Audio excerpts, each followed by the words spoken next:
على ضفاف النيل في حي الزمالك بيقف قصر عائشة فهمي على مساحة 2700 متر مربع، شاهد على إبداع مصممه المهندس الإيطالي أنطونيو لاشاك، واللي بناه على الطراز الكلاسيكي سنة 1907 بأمر من أمير الشباب علي فهمي، واللي بعد مقتله على إيد زوجته مارجريت أصبح القصر من وقتها ملك لأخته عائشة فهمي. بمجرد دخولنا للقصر بنلاحظ لوحات من الحرير والكتان وبعض الزخارف الأوروبية اللي بتزين الحوائط.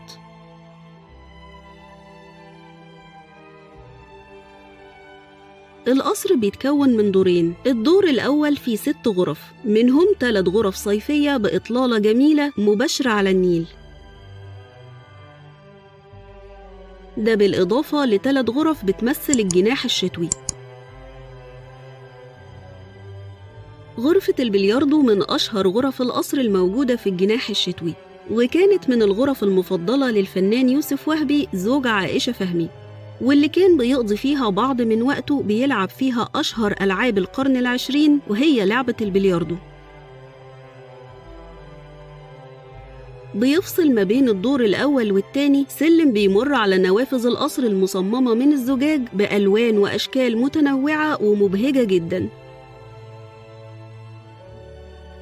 أما الدور التاني فموجود فيه أشهر غرف القصر على الإطلاق، وهي الغرفة اليابانية اللي صممت خصيصاً لعائشة فهمي، وكانت إهداء من السفير الياباني ليها أثناء زيارته للقصر.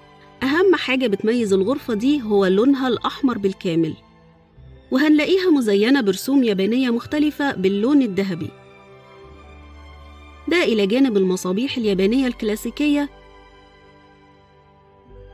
وتمثالين باللون الذهبي موجودين في جوانب الغرفة. ودلوقتي بنشوف مع بعض غرفة الملابس الوحيدة الموجودة في القصر، واللي كانت خاصة بتبديل وتخزين ملابس عائشة فهمي وزوجها.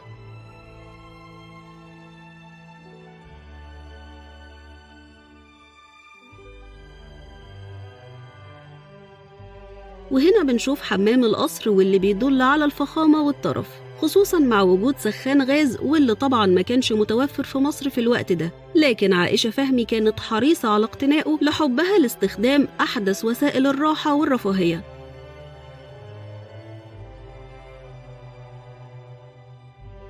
قصر عائشة فهمي حالياً تحت تصرف وزارة الثقافة، وبيقام فيه معارض فنية متنوعة بالتتابع لأشهر الفنانين، كان آخرها معرض باسم في صحبة محمود سعيد، وعلى مدار حوالي شهرين اتعرض فيه أشهر لوحات الفنان محمود سعيد ابن الإسكندرية، واللي من وقت ميلاده سنة 1897 في المرسي أبو العباس اتفتحت عيونه على الحياة الشعبية، وارتبطت روحه بالأسواق والصيادين والطبقة الشعبية البسيطة، لحد ما اتنقل مع أهله الحي الأثرياء وبدأ يعيش حياة مختلفة وهي الحياة الأرستقراطية، ده بالإضافة لتعرفه على الحياة الأوروبية، وبدأت لوحاته يظهر فيها أحداث وشخصيات جديدة.